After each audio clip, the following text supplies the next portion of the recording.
ವಿಧಾನಸಭೆಯ ಪ್ರಶ್ನೋತ್ತರದ ಅವಧಿಯಲ್ಲಿ ಶಾಸಕ ಅಬ್ಬಯ್ಯ ಪ್ರಸಾದ್ ಅವರ ಪ್ರಶ್ನೆಗೆ ಉತ್ತರಿಸಿದ ಉನ್ನತ ಶಿಕ್ಷಣ ಸಚಿವ ಬಸವರಾಜ ರಾಯರೆಡ್ಡಿ, ರಾಜ್ಯದಲ್ಲಿ ಒಟ್ಟು 120 ಸರ್ಕಾರಿ ಪಾಲಿಟೆಕ್ನಿಕ್ ಕಾಲೇಜುಗಳು ಮಂಜೂರಾಗಿದ್ದು 117 ಕಾಲೇಜುಗಳು ಪ್ರಸ್ತುತ ಕಾರ್ಯನಿರ್ವಹಿಸುತ್ತಿವೆ ಎಂದರು.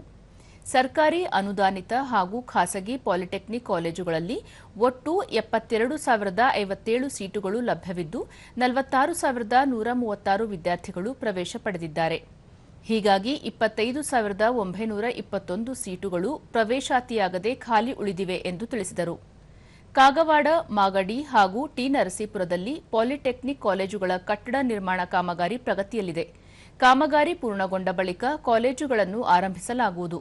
ತಾಂತ್ರಿಕ ಶಿಕ್ಷಣ ಇಲಾಖೆಯಡಿ 9 ಸರ್ಕಾರಿ ಮಹಿಳಾ ಪಾಲಿಟೆಕ್ನಿಕ್ ಕಾಲೇಜುಗಳು ಹಾಗೂ 1 ಅನುದಾನಿತ ಮಹಿಳಾ ಪಾಲಿಟೆಕ್ನಿಕ್ ಕಾಲೇಜು ಕಾರ್ಯನಿರ್ವಹಿಸುತ್ತಿವೆ.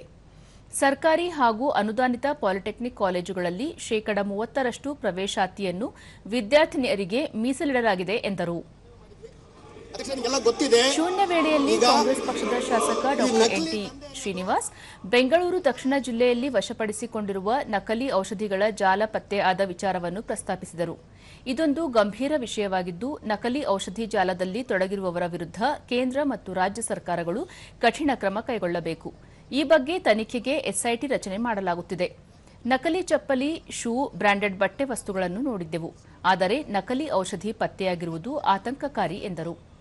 ನಕಲಿ ಔಷಧಿಗಳ ಜಾಲ ದೇಶಾದ್ಯಂತ ಹರಡಿರುವ ಅನುಮಾನಗಳಿವೆ.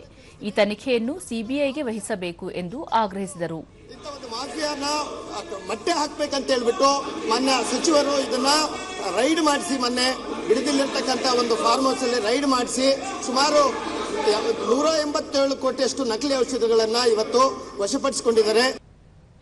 ಇದಕ್ಕೆ ಅರಣ್ಯ ಸಚಿವ ರಾಮಲಿಂಗಾರೆಡ್ಡಿ ಅವರು ಆರೋಗ್ಯ ಸಚಿವರಿಂದ ಸೂಕ್ತ ಉತ್ತರ ಕೊಡಿಸುವ ಭರವಸೆಯನ್ನು ನೀಡಿದರು.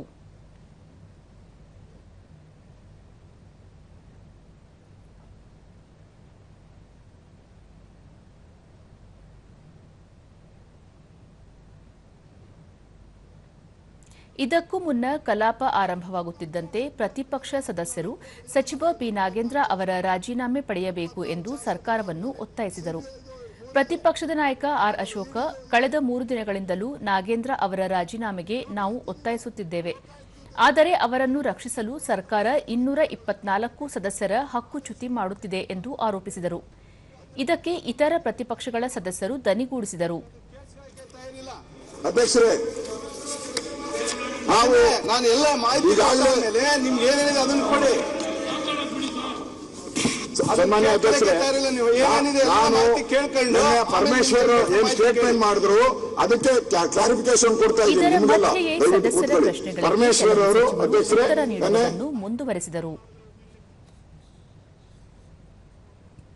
ತಪ್ಪು ಮಾಹಿತಿಯನ್ನ ಕೊಟ್ಟರು, ಅಂದ್ರೆ ಅಪರಾಧಿ ಅಲ್ಲ ಅಂತ ಸ್ಟೇಟ್ಮೆಂಟ್ ಕೊಟ್ಟರು. ಅಪರಾಧಿ ಅನ್ನೋದಕ್ಕೆ ನಾನು ದಾಖಲೆಗಳನ್ನ ತಂದಿದ್ದೀನಿ. ನಾನು 24 ಕೇಸ್ ಇದೆ ಅವ್ರ ಮೇಲೆ.